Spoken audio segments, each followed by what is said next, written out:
So hurry. I've been learning a lot about this. It's been my life for the last 10 years is hurry, a hurried state. So Mm. I read this book twice this year, just finished it in a book mastermind I'm in that I lead. And the book is The Relentless Elimination of Hurry. So a lot of people have heard of this book, but it hit me so hard. And one thing that really stood out in that book was he said, the opposite of hurry is love.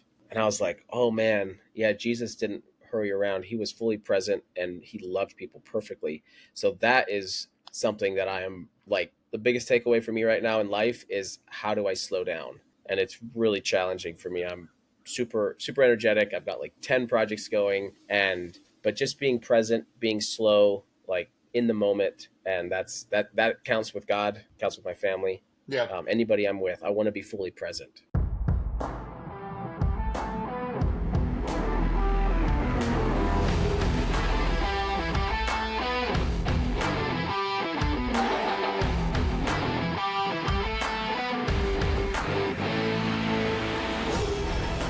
What's up, everybody? Welcome back to another episode of the Big Hitters Podcast. I'm joined by my buddy David Silman. He is the owner of Prime Storage Solutions, and he is a friend of mine from Rise Up Kings. And we have not had someone on the show that deals in the storage solution space. So I'm actually really excited to pick his brain on that. David, tell us the story, man. How did you wind up in, storage units? Yeah, it Not was kind of an literally. accident. Yeah, you don't want to end up in them in that way. It was Yeah. actually kind of an accident. So a buddy and I, about 4 years ago, bought a big property in Iowa, 100,000 square foot warehouse. And so we were planning to rent it out as warehouse and office space. And so we renovated the office spaces, put them on the market. This was in COVID. Nobody for 6 months wanted any office spaces. And so I was like, well, this is not working. Let's try self-storage. So we literally just took all these office units and just put in the software. It was pretty simple to convert them. And then we started filling them up. So that was my introduction like 4 years ago into self storage. And that facility specifically now is about a third self storage and the rest is warehouse. And we're just steadily converting from warehousing to self storage. So that was my intro. Uh, there's a big market for it, and I love it in the small markets. Like the rural markets are really good. I I think I listened to a Bigger Pockets episode. I can't remember, but like it's all the rage supposedly. But that was really unique. I remember at the Forge, you and I talked about this, but you said you don't go into big cities where you're playing against the big guys. You like kind of more of the smaller markets. So how do you guys Yeah. find those types of opportunities? Like where do you look for those, or does someone bring them to you? Like what's that process? Yeah. Currently, I've been doing conversions only. So that's where you buy an existing property like this big, it was a foundry before, and then we slowly convert it as there's demand. So that's a really safe way to do it is you buy some, I've been buying office buildings, honestly, small office buildings. And then just over time, I convert the whole thing into storage. So it's very low cost when you're doing that, especially Hmm. if you can get owner financing on the building. And then you just have a little bit of upfit, put in your entry door system, your security, pay it's like $150 a month or so for your software that actually runs the rental process and payments. So Mhm. I'm gonna that's the be I'm majority. gonna I'm going to play naivete. So tell us how owner financing works. Yeah, so owner financing is this amazing thing that's been around forever. So it's literally where the person who's selling a product like a property is the bank. So let's say I have a house, it's 100 grand, you want to buy the house, but for whatever reason, the bank doesn't work for you. You may be a business owner. You may have, a lot of times business owners use their personal credit to start their businesses. And so they don't qualify with the W-2 income. So you'd come to me and say, hey, David, I want to buy this house. It's $100,000. And typically I'll sell a house with 10% down. So you'd give me $10,000. We'd come up with an interest rate. Interest rates are usually several percentage points above the market, uh, like above the bank, because the bank's getting federal money. So, it can be anywhere from 8 to 10 is kind of the range you're seeing right now, but it does fluctuate based on risk and stuff like that. So I would literally just go to the attorney, drop a paperwork for me as the seller, you as the buyer. Deed would transfer, deed of trust would secure my asset. So if you default, I just go through a few month process to foreclose on the property. Same as the bank. Dude, that's amazing. And, it blows my mind. Like, one of the things that's been so fascinating about Rise of Kings is people in so many different industries. And sometimes I'm like, what the heck am I doing? Like I could be doing storage units with David, but so you have a fund, right? So people can invest with you, like business owners or whoever really, could give you money and they can ride the ride with you and they can be a part of your returns, right? Yes. So fund can mean different things. So I Okay. currently do not have a technical fund. There's syndication funds, which is where you set up a certain structure and a bunch of people put, let's say, 100,000 each, and then you get 5 million. You go buy a $5 million property. I'm not set up for that. Typically, my investor would be, say, someone has 100,000. They just simply do a promissory note. A lot of times, it's backed by the specific property with the deed of trust, so their money is collateralized or secured, and that would just be a secured promissory note. So that's very Yeah. typical. I love working with business owners, really anybody, to put their money to work at rates that are much better than the savings account. Yeah, totally. I feel like there's a lot, especially business owners that have been at it for a while, have a lot of typically excess cash, and that's good. Or even just someone who's been climbing the corporate ladder for a while and just looking for alternatives to their, investment portfolio. Yeah, Do you do self-directed IRAs and things like that? I was just gonna say that. I was like, I have to say this because yeah, you can do a rollover from whatever traditional type of 401k or IRA you have into a self-directed Roth IRA. And there's a company I work with that it's called Vantage IRAs, and they will literally once you move your money into them, they're a custodian and it's very affordable. It's under 1,000 a year. I think it's 500, but I haven't checked their prices in a little bit. So literally, you Yeah. roll your money over. There's no consequence. You just have to do it the proper way. They're the custodian, and then you can invest it in a business. So like Andrew, if you had a business that needed funding, they could invest directly into your LLC. They could do promissory notes. They can buy properties, all kinds of things, but it all has to be passive. So I have people that do that and can earn a better return than the stock market, or a lot of people are just afraid of the stock market. So you can get a guaranteed return for a reasonable amount of time, anywhere from two to Yeah. 10 I years think is I, s- typically. I think I saw an article like the guy, one of the founders of PayPal, Peter Thiel, most of his investments that he's made venture capital and otherwise are inside of his Roth IRA. And so I'm Hmm. sure the IRA is trying to figure out a way to close that loophole. But no, I love that. Okay, can you give us this the audience, whatever you feel comfortable sharing, a sense of the size of your portfolio or deal flow or anything of that nature? Sure. So I currently, my primary portfolio is right here in my town where I live in Spruce Pine. It's a county of like 15,000 people, a town of 2,500. So it's a real small town. And I've got three locations. They're all small. They're all like around 40 units or less per location, which is really small in the self storage world. You get efficiency when you go to scale. But I'm also working with what I have, which are these small office buildings that you can get with owner financing. So it's very little risk and you don't have to deal with all these banks. So, yeah, currently those are my three that I own wholly. And then I'm partners in two much larger projects that one's, I think, 250 to 300 units. We're in the process of expansion. That's in Winston-Salem, North Carolina. And then there's one in Hmm. Iowa that's, we're also in the middle of expansion. We're over 100 units there, I think 150 maybe. Hmm. So, That's super cool. I love that. And so a county of 15,000 people, like I think what's been helpful about this conversation for me is I know a lot of times I'm like, well, real estate's just for multimillionaires. There's no way I could, but it's like this is you're using OPM and then you're inviting other people to be a part of it. So it's a lot less yep. scary than I think I make it out to be in my mind. What are let's talk about two things. One, what do you feel like is going really well with your business, and then what are some challenges you're facing? Sure. So I one thing that's going well, I'm in like in my local portfolio, it's around 2.5 to 3 years old. It's like right around the 2.5 year mark. So most businesses I start around 5 years is when they really get profitable. So I'm still not taking any money out of this. I'm just building it and growing as fast as I can. So I'm really pleased with like they stay almost 100% occupied and then I just keep adding. Um, I have found this unique little thing that I don't think a lot of storage people are doing, which is putting in hair salons into some of the units that are nicer.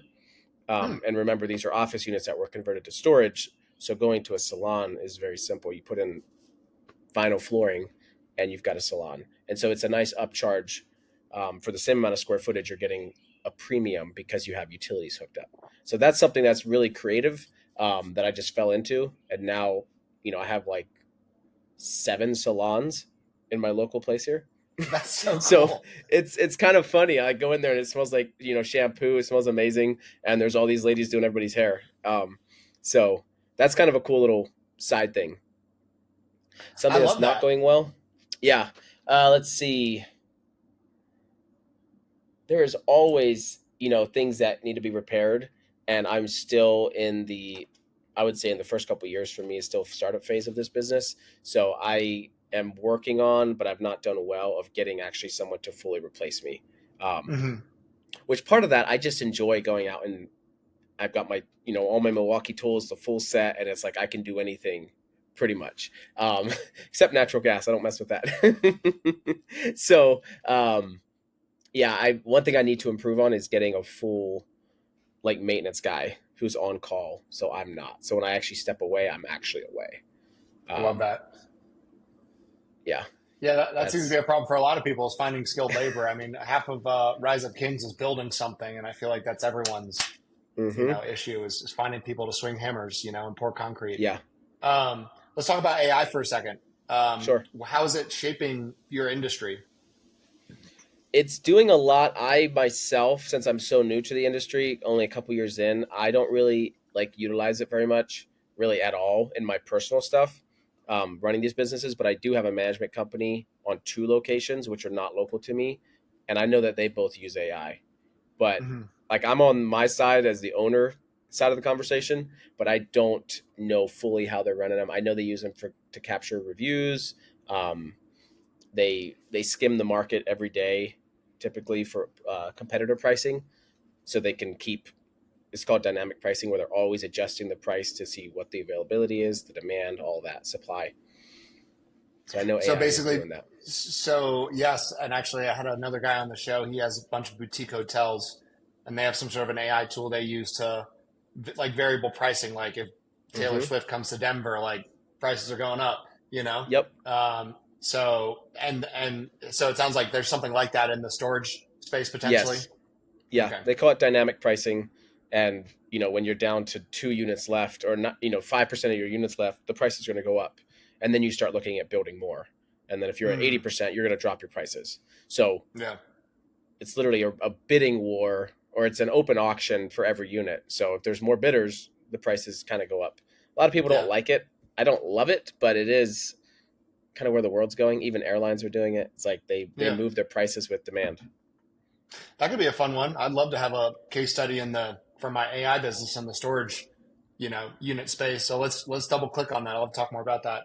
Yeah. Okay. Rise Up Kings. That's how you and I know each other. How has it Yes. changed your life, family, business, any and everything of the above? That's a big question. So I would say first, it is changing my life. It is very much of an active, progressive.